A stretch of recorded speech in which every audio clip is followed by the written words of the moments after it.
Doc Mayou, bon matin, bon mardi, bonjour docteur. Monsieur Garry. Oui, bonjour docteur. Vous allez Oui, bien? salut Pierre. Docteur, oui, je suis assez tanné de répondre à cette question-là. Ça va bien, de bonne humeur. C'est une question que je suis plus capable, en tout cas. Hey, Doc. Oui. Qu'avez-vous fait hier soir, si c'est pas trop indiscret? Ah, ben, j'ai rien fait qui vaille. D'accord. J'ai surtout pas écouté les niaiseries à la télévision. Voilà. De René Angelil. Est-ce que vous me donnez la permission tout de même, d'abord de saluer mes deux bitmolles à Val-d'Or, Joe Gagnon et Serge Trudel, qui sont là? N'abuse pas de la chose. Oui. Bon conseil, monsieur Mayou. C'est quoi le problème de Gary? Hein? Non, c'est parce que Serge Trudel a des extraits à nous faire entendre de l'émission d'hier de René Angélil. Oui. Alors, on va écouter les extraits. Est-ce qu'on peut les présenter, Serge, dans l'ordre ou dans le désordre? Ben, écoute, tout ce que j'ai pu trouver sur le net ce matin, c'est concernant Guy Cloutier. J'ai pas concernant les cheveux de... On y reviendra à ça. Alors, on va écouter, docteur, tout le monde ensemble, parce qu'il y a bien du monde comme vous. Même s'il y en avait 6 millions qui écoutaient ça hier soir, il y en a bien qui n'ont pas écouté. Il y a toujours bien 1 million qui ne l'ont pas fait. Oui. Alors, on va écouter... On est trois pas l'avoir écouté. Non, mais moi, je l'ai écouté. Okay. Alors, c'est correct. Ça pour regarder. Pour la job. Oui. Alors, pour la job, docteur. Alors, écoutons pas Guy Cloutier, mais René Angélil. Est-ce que tu as l'échange au complet, Serge? Ou, Le bout avec Guy Cloutier est au complet. Ça dure 3 minutes. Excellent. Alors, on écoute ça, docteur. Oui. Peut-être que je vais le voir, peut-être que non. À date, je l'ai pas vu. Mais souhaitez-vous le voir? Je souhaite lui parler. J'ai souhaité lui parler. Premièrement, j'ai voulu des explications. Là. Il n'était pas obligé de m'en donner d'explications. Mais quelle explication il peut vous donner? Il m'a donné l'explication pourquoi il m'a pas dit la vérité l'été, puis je le comprends. Il avait honte. Il avait honte devant tous ses chums. Il n'était pas capable de nous dire ce qui est arrivé. Il le dit à la cour à la fin, pour pas faire d'histoire avec Nathalie. Et, vous savez, M. Angélil, vous connaissez assez bien la télévision. OK, arrête ça, Joe. Joe, Serge, arrêtez ça. Le son est pourri. Docteur, excusez-moi, là, je passerai pas 3 minutes. Moi, j'entends rien ici à Rouyn-Noranda, alors j'imagine que... difficilement, moi aussi. Bon, c'est ça. C'est pourri comme son. Je sais pas où ce que Serge a pêché ça, là, mais... Sur YouTube, écoute, tout ce qu'il y avait, c'était YouTube, ça, c'est ça. OK, c'est pas grave, Serge, pas de ta faute, t'as fait un effort. Merci, Serge. Bon, alors, moi, ma résumé, docteur, de toute façon, vous êtes, je pense, assez... vous avez assez confiance en moi, docteur, pour que je puisse résumer sans qu'on écoute un son pourri comme ça. Ce qu'il a dit en rapport avec Cloutier, c'est qu'il a dit 2 choses à retenir. Joe et Serge, là, vous me corrigerez parce que je sais que vous avez lu là-dessus qu'il y a des communiqués qui ont été émis, même si... Joe, lui, a regardé les 3/4 de l'émission, je pense, ou la moitié de l'émission. Moi, j'ai regardé au complet. Serge n'a pas regardé pantoute. Mais j'ai écouté ce bout d'entrevue-là au complet. Là, par exemple. Oui, c'est ça. Alors, ce qu'il dit, Serge, là, en résumé par rapport à Guy Cloutier, là, il dit que finalement, lui, il l'a appelé pour savoir pourquoi il avait fait ça, et que Cloutier lui a pas dit pourquoi il avait fait ça, mais lui a plutôt dit pourquoi il lui avait caché ça. Comprenez-vous, docteur? Oui. Parce qu'oubliez pas que c'est une gang, ça. Cloutier, Angélil, il y a Ménic, il y a Bergeron, il y a Roger Brulotte. C'est une gang de chums, là. Ils sont 7-8 là-dedans. Une clique, là. Oui. Bon. Et là, eux autres, pendant tout l'été, quand il y a eu les premières annonces que Cloutier était dans la merde, Cloutier n'a jamais dit à ses chums proches, comme Angélil, quoi que ce soit. Et Cloutier et Bergeron, entre autres, Michel Bergeron, je m'en souviens très bien, avaient été au bat pour Cloutier et avait dit ça se peut pas qu'il ait fait ça et tout ça, OK? Et là, ce qu'a dit Cloutier hier, c'est que quand Nathalie est sortie sur la place publique, Nathalie Simard, et qu'elle a tout dévoilé, là, Angélil et ses autres chums se sont regardés puis ils ont dit coudon, ça a l'air vrai. Ils ont eu l'air niaiseux. Et là, quand il est sorti de prison, il a pas parlé pendant les 2 ans que quelque chose va passer en prison. Quand il est sorti de prison, il l'a appelé à Noël pour lui souhaiter joyeux Noël, mais surtout pour lui demander des explications. Oui. Et Cloutier ne lui en a jamais fourni. Tout ce que Cloutier lui a dit, c'est pourquoi il leur avait caché la chose. Oui. Voyez-vous, c'est là que René Angélil est un manipulateur en pair. Il essaie de nous faire avaler des anguilles. Comment je dirais bien ça? C'est très simple. Il essaie de nous faire croire qu'il y a des raisons pour lesquelles Guy Cloutier aurait fait ce qu'il a fait. Et les amis, c'est très simple. L'excitation sexuelle masculine est parfois déviante. Autrement dit, Guy Cloutier était simplement très excité sexuellement par Nathalie Simard. Il se faisait sucer dans le parc des Laurentides quand il l'amenait à Chicoutimi, des choses comme ça. Alors, c'est ce qu'on a su, c'est ce qui a été révélé. Il n'y a pas d'autre raison savante que l'excitation sexuelle. Il y a des hommes qui bandent beaucoup sur des jeunes, sur des enfants ou sur des petites filles qui ont à peu près pas de poils ou qui sont très jeunes. Et d'ailleurs, mon hôte essaie de nous faire croire, et voyez-vous, c'est là qu'est le génie de René Angélil. Il essaie de nous sortir une chose. J'ai voulu savoir pourquoi. Qu'est-ce que vous voulez que Guy Cloutier lui dise? Écoute, René, je bande plus dur, plus vite et plus fort avec Nathalie qu'avec ma conjointe, une femme adulte. Vous vouliez que Guy Cloutier lui dise ça? Il n'y en a pas d'autre explication. Et ça, René Angélil le sait très bien. Ouais. Mais c'est un génie de la manipulation. Ouais. Il essaie de nous faire croire à une explication compliquée. C'est toute une histoire. Oui. Hey, c'est pas d'histoire, les amis. Et là, attendez un peu. Et là, je vais être vicieux. Après ça, je vous laisse la parole. Non, mais c'est vous qui parlez. René Angélil est d'autant plus embarrassé dans l'histoire de Guy Cloutier que lui aussi, il a pris sous son aile une enfant. Il l'a accompagnée et qui a marié. Docteur? À quel âge? Attention à vous, docteur, là. À quel âge la chose qui intéressait Paul Arcand, d'après moi, et qui intéresse beaucoup de personnes du public, c'est à quel âge René Angélil a-t-il commencé à tripoter Céline et à la copuler? Docteur? Oui, mais Doc, oubliez pas une chose. Hier, on nous avait dit que Paul Arcand allait poser les vraies questions. Ça n'a pas été posé comme question. C'est la seule question que beaucoup de personnes sensées dans le public se posent. Est-ce que René Angélil serait un pareil comme Guy Cloutier? Parce que Doc, il a... à l'exception près qu'il a marié l'enfant. C'est ça. Parce que hier, la seule question qui a été posée là-dessus, Doc, qui aurait pu amener à une telle réponse, c'est que Arcand a demandé à Angélil d'expliquer comment ça a commencé. Lui, il a dit qu'à 14-15 ans, il a senti que Céline Dion est en amour avec lui. Et c'est la faute de la petite... Écoutez, j'ai jamais vu un pédophile tenir un autre discours. Mais oui, mais c'est l'enfant. Docteur? C'est l'enfant qui s'est intéressé à moi. Je peux-tu vous citer exactement ce qu'il a dit, docteur? Allez-y.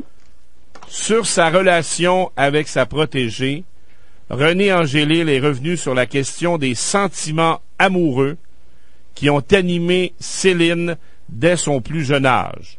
Et là, je le cite. Oui? Attendez, docteur. Je le cite, là. Là, ça, c'est le texte du journaliste, mais là, je vais vous citer exactement ce qu'il a dit en ondes.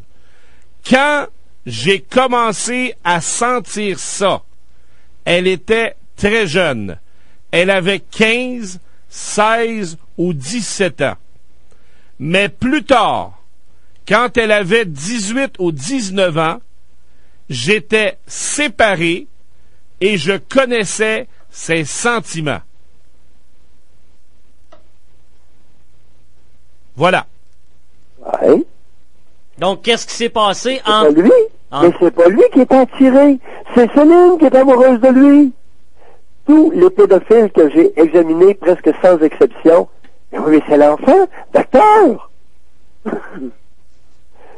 Ils ont ça comme réflexe. Je ne sais pas qu'est-ce qui s'est passé dans le cas de René Angélil, mais tout à fait par hasard, il aurait révélé publiquement que c'était Céline qui est amoureuse de lui. Oui. Ah bon? Et docteur? Et nous allons, comme tribu, croire ça. Oui, exactement. Ça, c'est une couleuvre que nous allons avaler ce matin. C'est sûr. Messieurs, j'ai une nouvelle pour vous autres, je ne l'avale pas. Mais moi non plus, docteur, on est deux. Docteur? Oui. On a appris aussi hier, dans cette entrevue-là avec Arcan, qui m'a déçu en passant, on a aussi appris que Thérèse Dion, maman Dion, a même écrit une lettre à René Angélil, lui exprimant toute sa déception quant à sa relation avec sa fille, relation que maman Dion a finalement acceptée après plusieurs années. Ouais. C'est toute qu'une patente. Alors, vous voyez le parallèle entre Guy Cloutier et René Angélil, le parallèle qui est fait par beaucoup de Québécois sensés. C'est sûr que c'est pas tous les Québécois là qui sont capables de ce niveau de réflexion-là.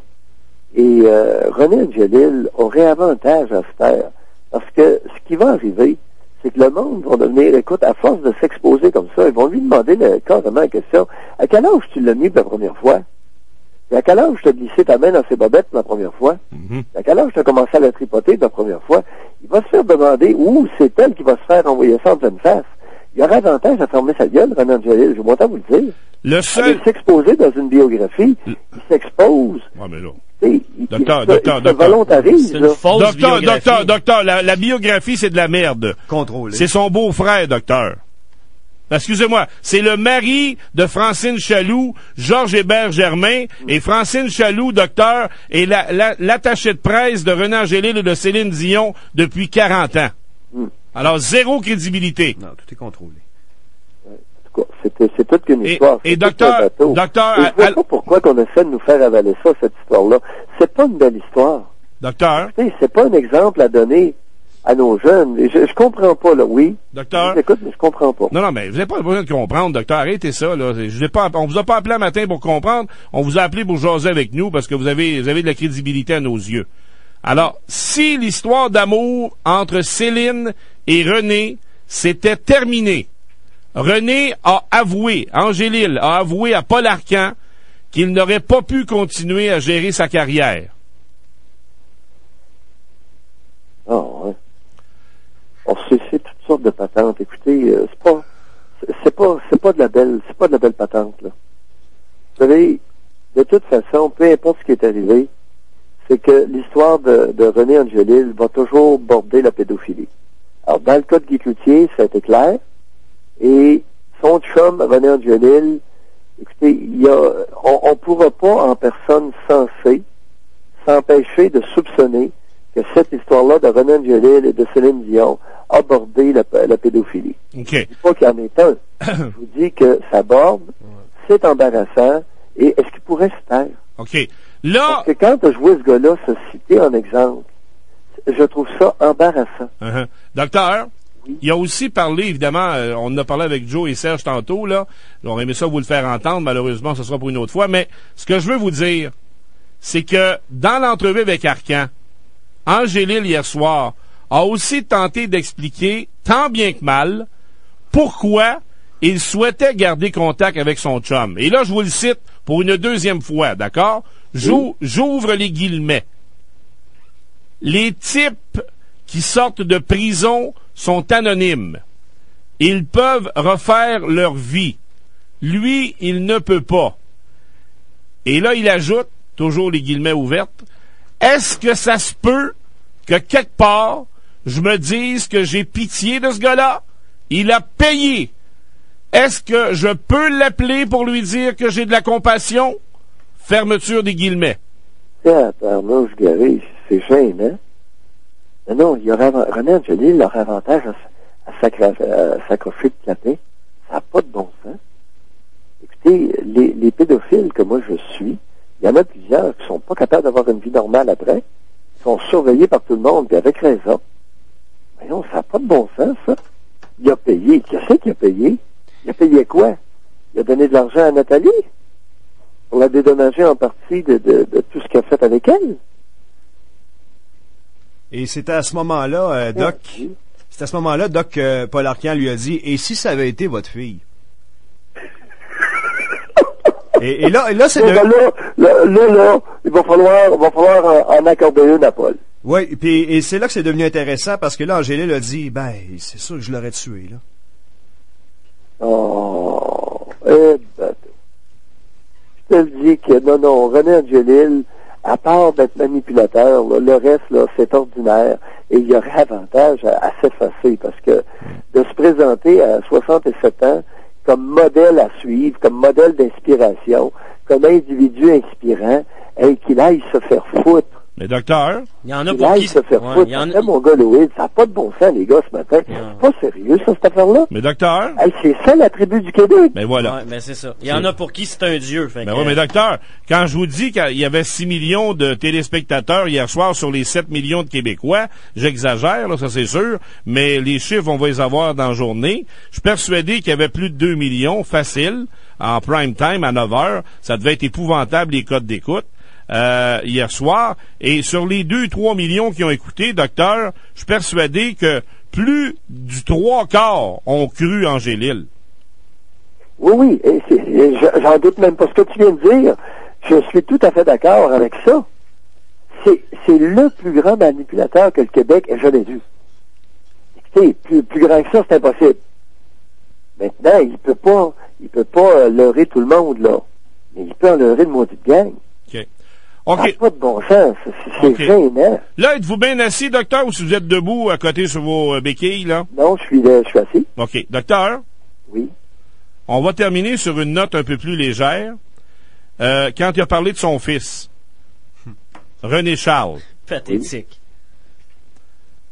Arcan lui a demandé, M. Angélil, René, mon cher René, l'histoire de la tête, les cheveux longs de ton fils, là, on fait quoi avec ça?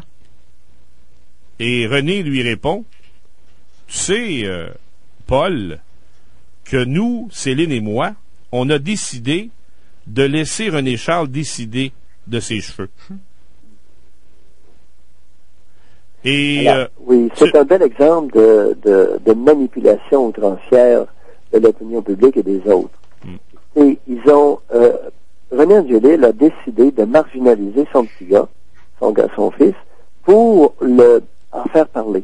Alors, vous savez très bien, comme moi, que tout enfant marginal fait beaucoup plus parler de lui qu'un enfant relativement ordinaire. N'est-ce pas? Mm-hmm. On est d'accord là-dessus? Ouais. Alors, ils ont renforcé des comportements féminins chez ce garçon-là, n'en déplaise à la gente féminine, ils ont renforcé ça, et avec sa complicité, et pour pouvoir après nous servir des salades et le projeter à l'avant-scène. Alors, vous souvenez du bye-bye? Du dernier bye-bye? Ouais. Les cheveux de cet enfant-là ont été l'objet de dérision. Et c'est ce que veut René Angélil. René Angélil veut faire parler de lui, veut faire parler de Céline à tout prix, et utilise l'enfant, utilise la marginalisation qu'ils ont imposée à cet enfant-là pour l'amener à l'avant-scène. Ouais. Doc, l'impact... C'est simplement ça. Ça fait partie de tout le scheme de cet individu-là que je considère extrêmement dangereux pour une société. L'impact sur le jeune... Ouais, l'impact, Doc, sur le jeune, ça peut être quoi? Ben, l'impact, c'est une hypothèque à vie. Alors, en marginalisant un enfant, en marginalisant sciemment un enfant, vous risquez de lui coller une hypothèque à vie dont il aura beaucoup de difficultés à se débarrasser. Souvenez-vous de Michael Jackson. Ouais. Michael Jackson est devenu un freak. Et regardez les tatoués, les percés, les têtes colorées. Alors, les individus que vous marginalisez jeunes vont demeurer dans cette marginalité-là, portant une hypothèque absolument, dans bien des cas, invivable, et dans bien des cas qui conduit au suicide. Mais la différence, Doc, c'est que le jeune Angélil, lui, il n'aura pas à faire face à tous les voyous d'un cours d'école qui vont rire de lui. Non, mais il va avoir à faire face aux médias et à la dérision. Et non, vous n'êtes pas à écouter. Le bye-bye, là, 2008, ça peut être comique, là. Cet enfant-là a été ridiculisé sur la place publique. C'était la première fois que je voyais un enfant à ce point sujet de dérision. Hey, c'est pas drôle, là. C'est de l'humour, ça, là. C'est un mépris ouvert. Depuis quand, Dr Mailloux, vous écoutez à la TV, vous?